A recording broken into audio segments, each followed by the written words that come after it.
ipapakita ko sa inyo ngayon, mga kababayan, yung gusto kong ipaalam sa inyo. Opo, tingnan nyo to, mga kababayan ko. Yung aso ni Saldico, mga kapatid, yung aso, not Saldico, no? Yung aso ni Martin Romualdez, mga kababayan, nahulihan ng sandamakmak na luxury car. Oh, paano masasabi? Mga kababayan ko, ito nga, mapakita ko sa inyo. Oh, teka lang, bago ang lahat. Oh, ayan, oh. Oh, okay. Oh. Yung ang aso ni Martin Romualdez, nahulihan ng sandamakmak na sasakyan. Mga kababayan, oh, sige, pagtanggol nyo ngayon si Martin sa akin, mga Martinico. Papakita ko sa inyo, mga kababayan ko, kung ano yung pagkatao ng mga to. Tingnan nyo. Sabi ho dito, mga kababayan ko, tingnan nyo sa balita, ito ho sa Abante, mga kababayan ko. Rolls Royce, 13 pang luxury car ni Saldico. Ayan na, sinuko sa ICI, mga kababayan. Ayan, luxury car, mga kababayan ko, ni Saldico. Mga kababayan ko, sinuko na sa ICI. Di ba ang galing, mga kababayan? Oh, di ba? Mapapa-A talaga kayo, di ba, mga kababayan? Oh. Oh, mga kababayan. Oh, sinuko na, mga kababayan ko.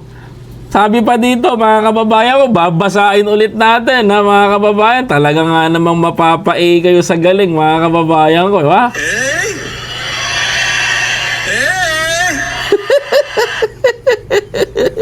Mga kababayan, o tingnan nyo mabuti. Sabi ho dito, mga kababayan ko, wala ho kukurap, mga kapatid. O, eto, sabi ho sa balita, eto, nabasa ko lang, dinala sa tanggapan ng Independent Commission on Infrastructure ICI ang mga luxury car na nasamsam sa Criminal Investigation Detention Group o ng CIDG sa kondominium ni dating Bicol Party List Representative Saldico sa BGC. Sabi pa ho dito, mga kababayan ko, isinagawa ang turnover ng sasakyan para sa dokumentasyon ng tamang disposisyon. Nasa 14 luxury car ang pagmamayari umano niko na kinumpiska matapos ang isinagawang raid sa pangunguna ng CIDG sa BGC nitong Huwebes, gabi ng Enero 8, mga kababayan ko. O yan, tanungin natin ngayon, mga kapatid, ang taong bayan. Ganyang karaming luxury car na pagmamayari na nasa kapangalan kay Saldico. Ang tanong dito, mga kababayan ko, may alam ba dito si Martin Romualdez? Tanungin ko lang, may alam ka ba dito, Martin? Ha?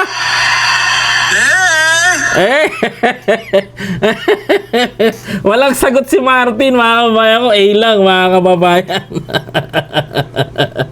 Ngayon, paano magkakaroon, number one na question, paano magkakaroon na ganito karami ang isang kongresista na sasakyan?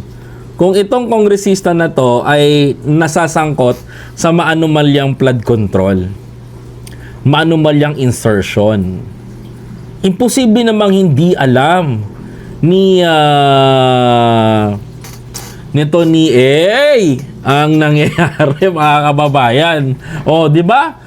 Tanungin ko kayo, common sense. Saan na yung mga Martinico, mga kababayan ko? O, babasahin ko pa sa inyo para maliwanag. O, sabi pa dito, mga kapatid, ito pa, ayan, sabi pa dito, mga kababayan ko, sa ulat ng CIDG, mga kababayan, Director General Robert Marico II, dakong alas 9 ng gabi, ika-isa ng kinasahang Oplan Olea, kung saan pinatupad ang search and warrant operation sa paglabag sa Section 1401 kaugnay sa Section 2 ng Republic Act of the Philippines. Target ng operasyon ng kumpanya na pagmamayari umano Nico, sabi dito, ayan, literally, mga kababayan ko, kabila nito, ang Sunwest Corporation, mga kababayan ko, Development Group of Eco Leisure Hospitality Holding, company rin na company incorporated, Misibis Resort sa and Hotel Management, mga kababayan ko. Ito, ang dami pala pag-aari ni Saldico, mga kababayan ko. Jolandoni Alay Flora at La Benisa Hotel and Spa. Oh, grabe, may spa pala si Saldi, no? Mga kababayan ko, ito pa, sabi pa dito, mga kababayan ko, maliwanag din. Sa bisa ng search warrant, in-issue ni Judge Risa, blah blah blah, kasama ang ilang opisyal ng barangay at building administrator ng condominium na kuha ang nasabing sasakyan, Rolls-Royce, Toyota Sequoia, 3 Cadillac, Escalade, 2 Lexus at Mercedes-Benz, mga kababayan ko, tinatayang nasa 145 million pesos umano ang kabuuang halaga ng mga sasakyan. Kasama na rin, mga kababayan ko, at ang iba pang nakuha sa kanya na susunod ay Lexus Hybrid. Wow, lakas nito ha. Napakamahal nito, mga kababayan. Ito pa lang, Lexus Hybrid pa lang, mga kababayan ko, mahal na, mga kapatid. At sabi pa dito, AMB LM 350H, Lexus LB 350. Uy, ang ganda nitong LB. Ano yan? Na Mercedes yan. GMC, Yukon, Genyu at Ferrari. Wow. Sana all, mga kababayan ko, may Ferrari. 'Di ba? Ayan na, nakapangalan umano ito sa mga nasabing sasakyan sa iba pang kumpanya na pagmamay-ari ni Ko, mga kababayan ko. Sa pagpapatuloy ng paghahanap ay nakuha rin ang isang Toyota Fortuner at isang Toyota Sequoia na parehong kulay itim na nakarehistro mismo kay Ko, mga kababayan. Ayan. Okay, pag-usapan natin, mga kababayan ko. Sa tingin nyo ba, mga kababayan ko, walang kinalaman, walang alam dito mga kababayan ko, walang kinalaman dito Sa tingin nyo, walang kinalaman si Martin Romualdez dyan? Mukhang walang kinalaman kasi wala nagtuturo kay Martin. But the question is, mga kababayan ko, paano nangyari na makakulimbat si Saldico ng sandamakmak na pera galing sa korupsyon nang hindi nalalaman ni Martin? Pwede ba yun, mga kababayan? Pwede bang mangungurap si Saldi nang hindi nalalaman ni Martin? Maaari bang gawin ni Saldi, mga kababayan ko, nakukuha ng pera at gagawa ng budget insertion itong si Saldico nang hindi alam ni Martin? Mga kababayan, ano kaya masasabi ni Martin dito?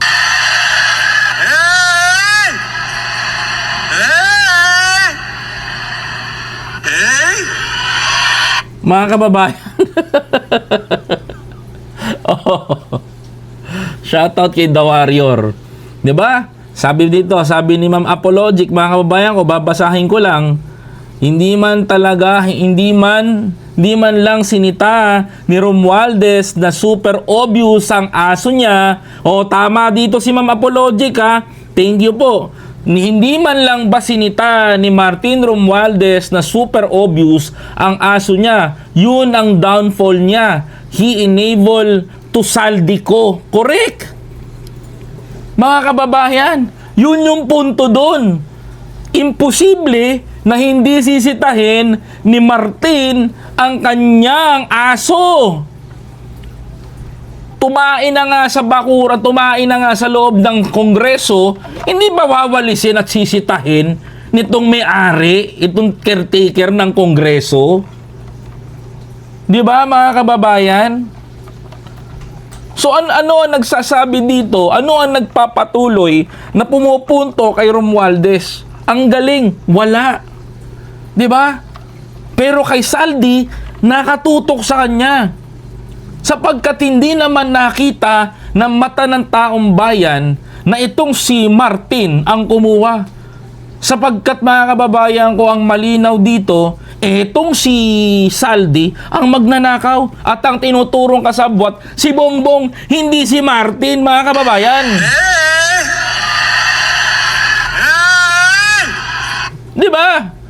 mga kapatid, ano masasabi mo? Wala pong problema, may replay naman po tayo, ina-upload ko po ito. No? Ako lang, mga kababayan ko, magising na po tayo. Mga kababayan, kung pinakitaan na ho kayo ng sandamakmak na luxury car, pinakitaan na kayo ng napakaraming luxury car na nakumpiska, nakuha, nakita nyo lahat mga kababayan ko, and everything mga kapatid, nakita ninyo na sandamakmak ang kanilang pinakikinabangan sa pondo at pera ng taong bayan, hindi pa rin ba kayo maniniwala?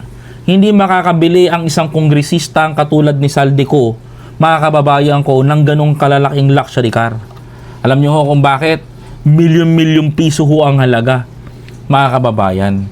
Hindi ho makakabili ang isang kongresista ng ganoong kadaming sasakyan. 14 luxury car, meron ka pang imported galing ibang bansa. Malabo hong mangyari yon mga kababayan. Magkagayon pa man, kayo ho na ang bahalang magdesisyon. Gusto ko lang ho kayo imulat yung totoo, mga kababayan. Hindi ho pwede na wala ho tayong alam. Hindi ho pwede na bahala na, mga kababayan. Kailangan meron ho tayong alam at meron ho tayong pakialam, mga kababayan ko. 'Di ba? Mga kapatid, mga kababayan, yun ho ang tama. Yun ho ang nararapat. Yun ho ang dapat ninyong malaman. Kung mapansin nyo hong sinasabi ko ho to, ito ho ay katotohanan, hindi ho kasinungalingan. Ito ho'y patotoo na sinasabi ko na talagang merong connection itong si Martin kay Saldi. Sabihin na naman ho ng mga Martinico sa akin, wala ka namang ebidensya, biyahe ni Koy. Wala ka namang pero common sense naman. You are the house speaker.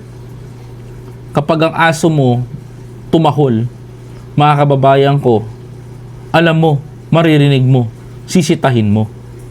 Pero sa kaso nila, mga kababayan ko, hindi niya sinita yung aso niyang kumahol.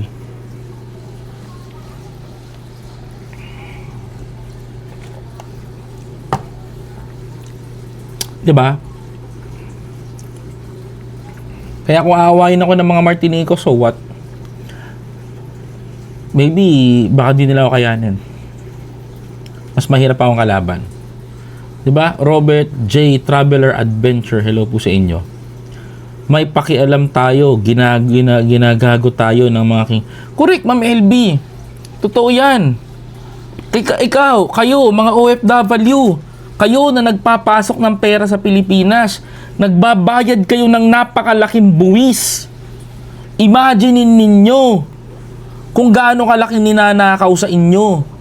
Bakit nagagalit ng ibang OFW naniniwala sa mga DDS? Bakit napapahamak si Pangulong Bongbong Marcos? Because of Martin Romualdez and Saldico.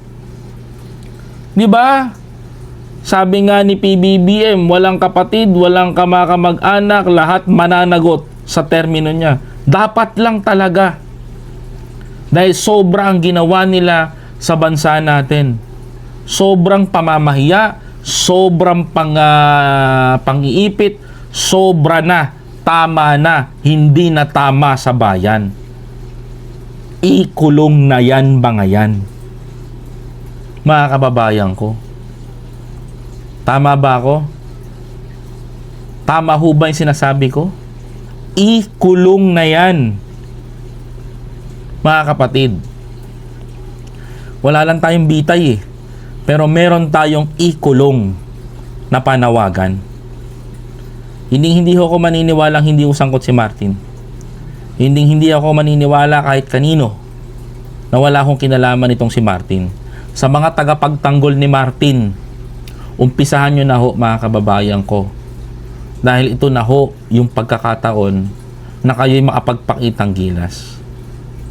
Mga kababayan ko. Hindi ho ako takot, sabi ko sa inyo. Kilala ko ho kayong lahat. Mga kapatid. Magkakaiba man ho ang ating pinaniniwalaan. Magkakaiba man ho ang ating pinagdidiskusyonan, hindi pa rin ho nagbabago ang aking pananaw, mga kababayan ko. Managot ang dapat managot, mga kababayan. Managot ang dapat managot sa mga perang nawala sa taong bayan. Managot ang mga dapat managot sa mga Pilipino na walan ng tahanan. Managot din ang dapat managot, mga kababayan ko, para sa mga taong, makinig kayo sa mga taong inyong ninakawan. Hindi ho sagot ang pagiging A, mga kababayan ko. Dahil ang kailangan ho namin ngayon, hindi na ho ayuda, hustisya para sa taong bayan. Yan ho ang dapat ninyong malaman.